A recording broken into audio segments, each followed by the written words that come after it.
The sun cast long shadows across the desolate cemetery as Abigail Turner stood before the fresh mound of earth, her trembling fingers clutching the golden wedding band that had adorned her hand for the past 3 years.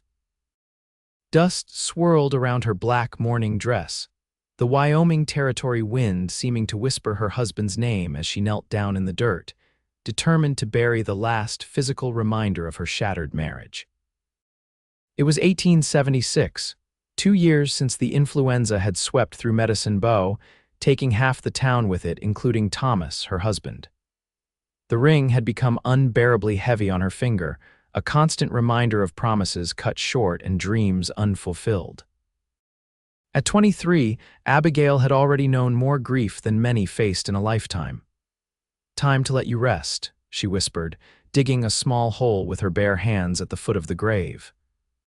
The dirt worked its way beneath her fingernails as she placed the ring in the shallow depression, covering it quickly before she could change her mind. From across the cemetery, Zachary Carson watched the widow's ritual with quiet respect. He'd ridden into town that morning, dust-covered and weary from weeks on the trail. At 30, his face was weathered by sun and wind, his body hardened by years of ranch work and cattle drives. He hadn't meant to intrude on such a private moment, but something about the young widow's solitary figure had stopped him in his tracks. As Abigail rose to her feet, brushing the dirt from her hands, their eyes met across the rows of headstones. She straightened her shoulders, embarrassed to be caught in such a vulnerable state.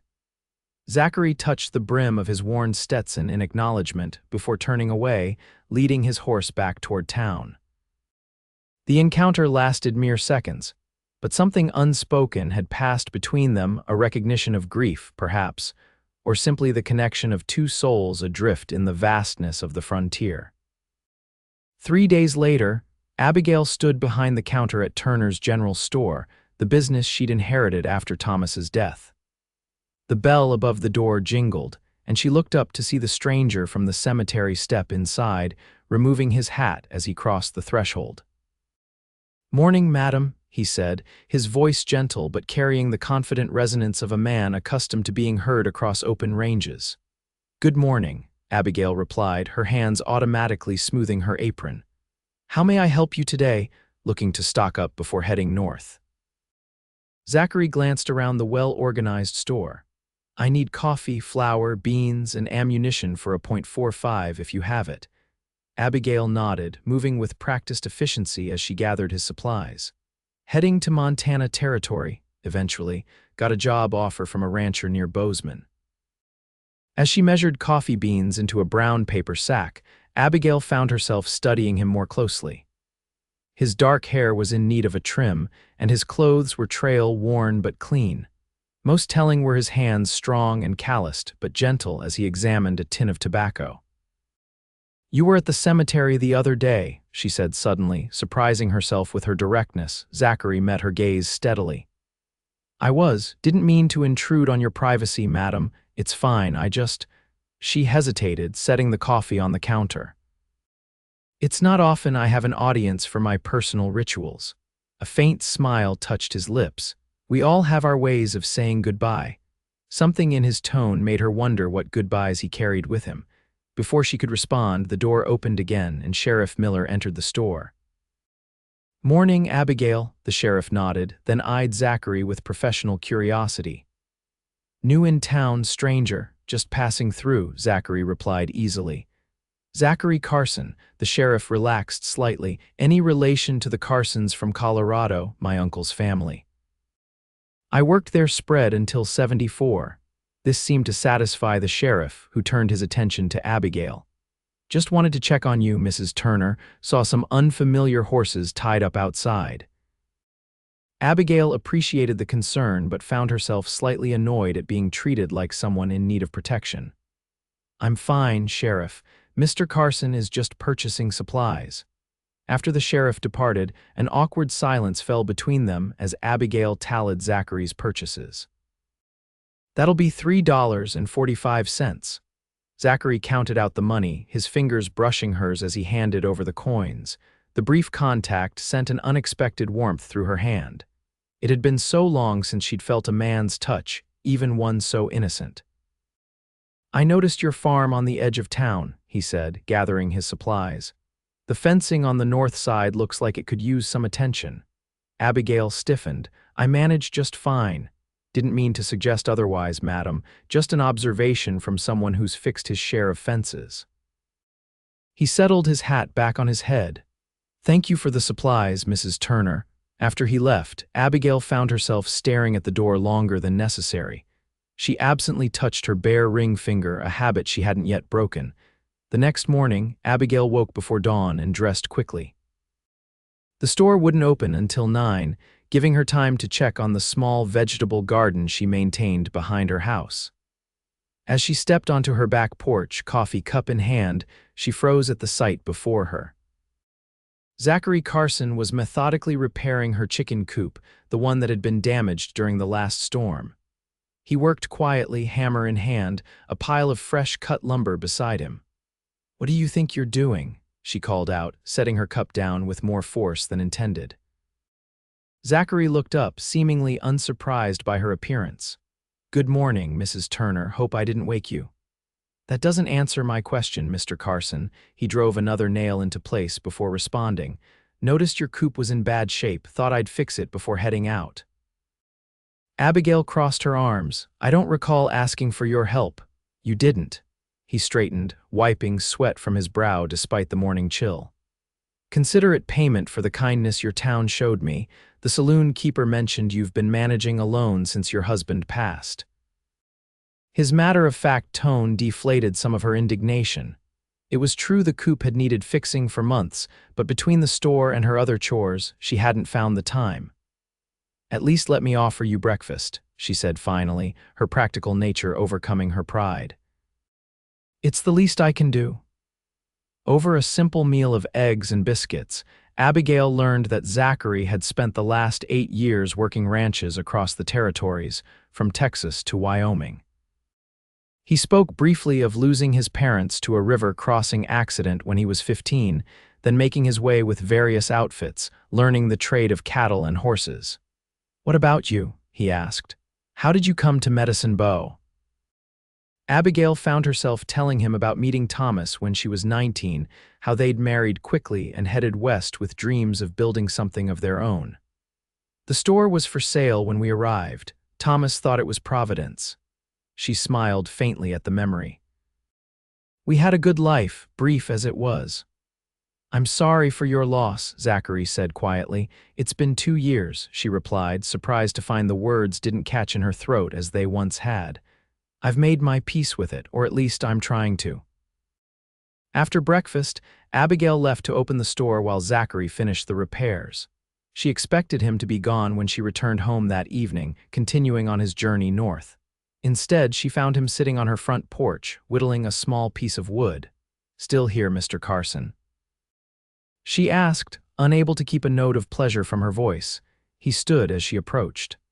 "Thought I might stay another day or two if that's all right. The blacksmith mentioned he could use some help with a difficult mare." "Medicine Bow isn't much of a detour for someone heading to Montana," she observed. A smile played at the corners of his mouth. "Maybe I found a reason to linger." Over the next few days, a pattern emerged. Zachary would help around town during the day breaking horses for the blacksmith, mending fences, even stopping by the store to help Abigail unload a particularly heavy delivery. In the evenings, they would share simple meals on her porch, talking until the stars appeared in the vast Wyoming sky. Abigail found herself looking forward to these conversations, to the way his eyes crinkled when he smiled, to the sound of his deep laugh when she recounted some of the more colorful customers who frequented her store. On the 5th day, as they walked together after church services, Sheriff Miller approached them with a telegram in hand. "Carson, this came for you yesterday," he said, holding out the paper. "Station master asked me to deliver it when I saw you." Zachary's expression tightened as he read the message. "Thank you, Sheriff." Once they were alone again, Abigail couldn't contain her curiosity. "Bad news. The rancher in Montana can't wait any longer. He's offered the position to someone else." Zachary folded the telegram carefully, tucking it into his pocket. Can't blame him, I'm nearly 2 weeks behind schedule. I'm sorry, Abigail said, surprised by the sharp disappointment she felt. Will you leave tomorrow then? His eyes met hers, searching. That depends. On what? On whether there might be a reason for me to stay in Medicine Bow. Abigail's heart quickened. Mr. Carson, Zachary, he corrected gently. After all these meals together, I think we've earned the right to first names, Abigail. The sound of her name on his lips made her cheeks flush. Zachary, then, I don't know what to say. You don't have to say anything now, he assured her. Just think about it. I'll ride out tomorrow unless you tell me otherwise. That night, Abigail barely slept. She paced her small bedroom, arguing with herself. It was too soon, surely. What would people think?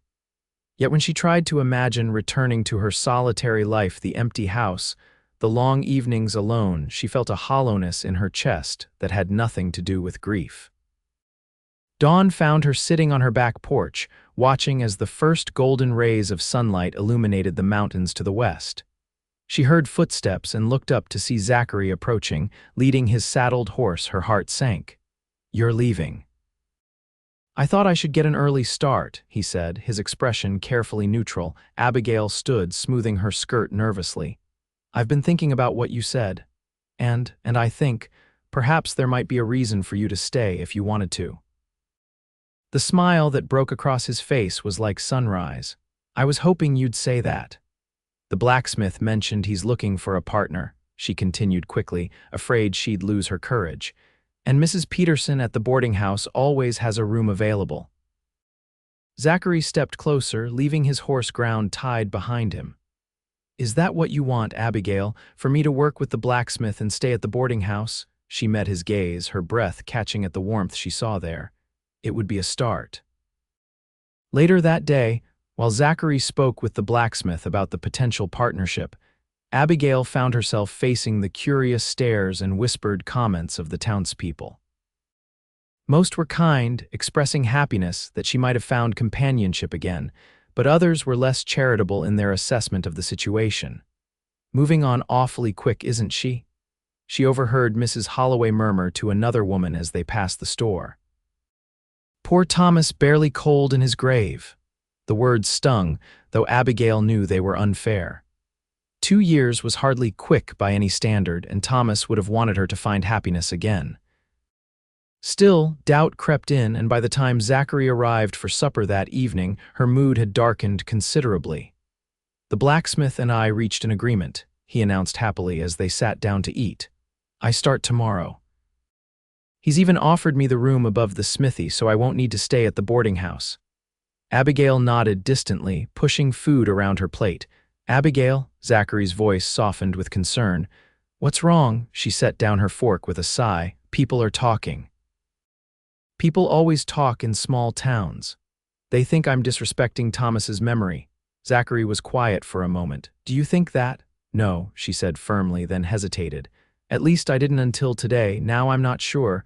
He reached across the table, his hand stopping just short of hers. I saw you at the cemetery that day, Abigail. I saw you bury your ring. That wasn't the action of someone who takes grief lightly. Tears pricked her eyes at the memory. I thought it would help me move forward. Has it? She considered the question honestly. Yes and no. I felt lighter afterward, but also adrift, like I'd cut the last line tethering me to who I was before. Maybe that's not such a bad thing, Zachary suggested gently.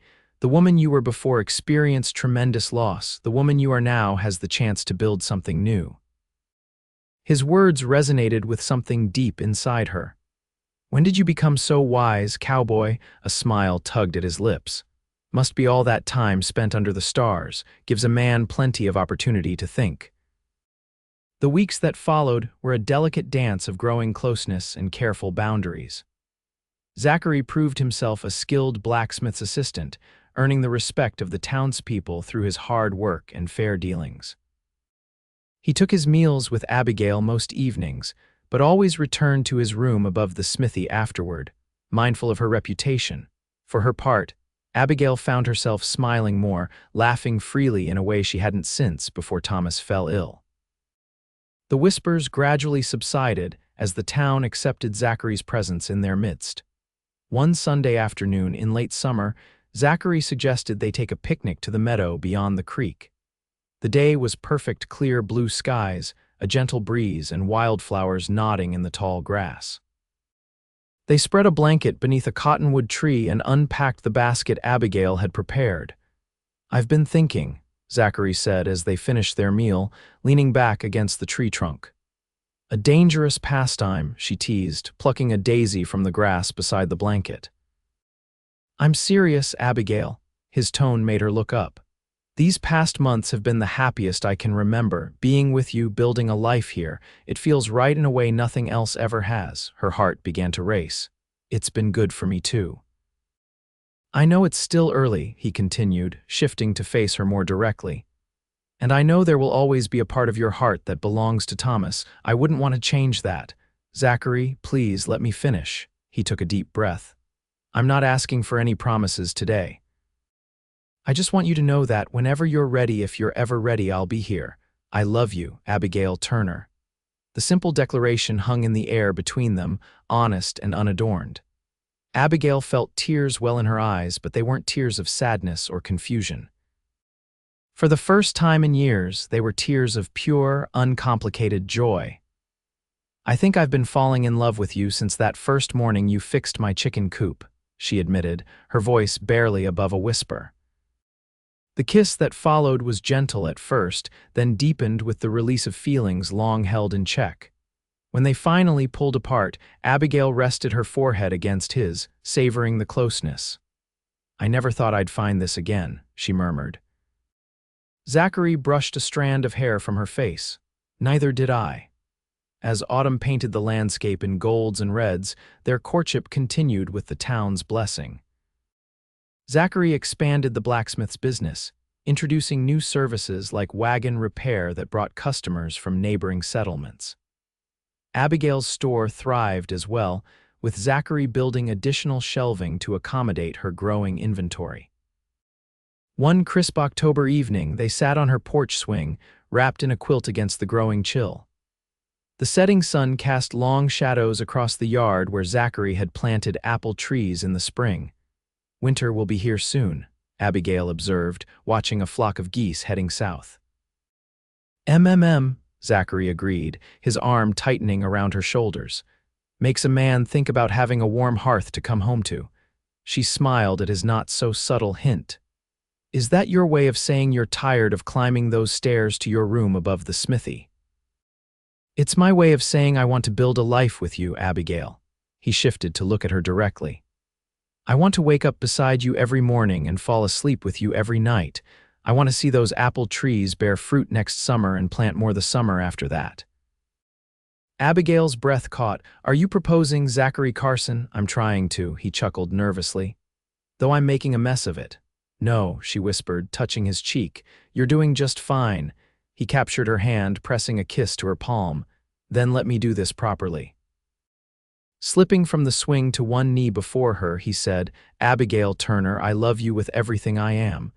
Would you do me the extraordinary honor of becoming my wife?"